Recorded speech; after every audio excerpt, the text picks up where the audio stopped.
All right, so we are talking about the setup and the execution of the perfect push-up. So regardless of what variation of the push-up we're doing, all these cues are still going to apply, right? Unless we very specifically state otherwise, but we probably won't, okay? We're going to talk about the setup and then the execution. So to get ourselves set up properly, we're actually going to start on all fours. We're going to set a position where our hands are straight below our shoulders, and then we're just going to give them a little bit of a wider position here. So it's just outside the shoulders, but the hands are not below the face, they are right here in line with us.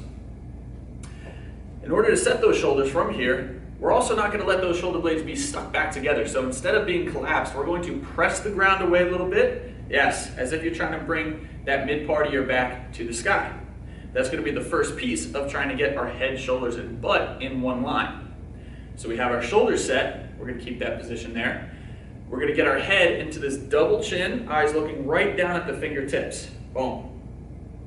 Then lastly, we want to get the hips and the core engaged. So instead of having a big swooping arch down here, we are going to think, pull that belly button into the spine, or as we talk about it, if you were a cowboy with a big cowboy belt buckle, we're going to try to tilt that up. That's going to see it took away some of that excessive arch in her low back. So now if I took a pipe and placed it on her head, other than the fact that she's got a bun today, we get that bun out the way, boom, her head, her shoulders, and her butt are all in line, and the natural gap here and the natural gap here both remain, okay? But I should be able to get my fingers in here and not my entire hand. This is the position we want to maintain when we go into that full push-up position. So she's gonna step one leg back, then the other, maintaining that support she created with her shoulders. The head, the shoulders, and the butt are still in line. We're now just being more active in the quads and in the glutes to get that full body tension. So from here, if somebody came over to push you or bump you, you should feel very stable and strong, okay? This is gonna be your high plank or the top of your push-up position, and you wanna master this first, okay? Take a break. Now that we have that perfect setup, now we're gonna talk about the descent and ascent of the actual push-up. So we're gonna have Katya go back to that full high plank position.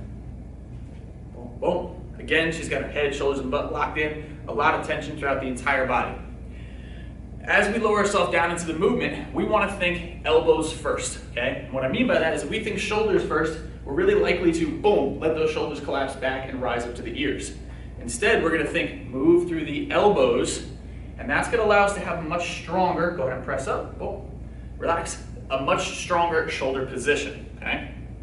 You'll see that as we come down, we're also not going to worry too much about trying to pinch our elbows into our body or letting them go wide. If we set our position correct, I want you to think through your elbows, and your elbows are going to bend a 30, 45 degree angle, give or take, whatever feels natural for the position, okay? Let's get it again.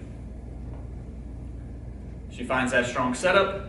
She's bracing her entire body, and as she comes down, moving through the elbows, there is no movement in the rest of the body. She's staying in that straight line, and as she pushes, she's going to think push yourself away from the floor to execute that perfect push-up, okay? That's what we're looking for. So as we work through our drills, we want to build up to, boom, that beautiful position right there.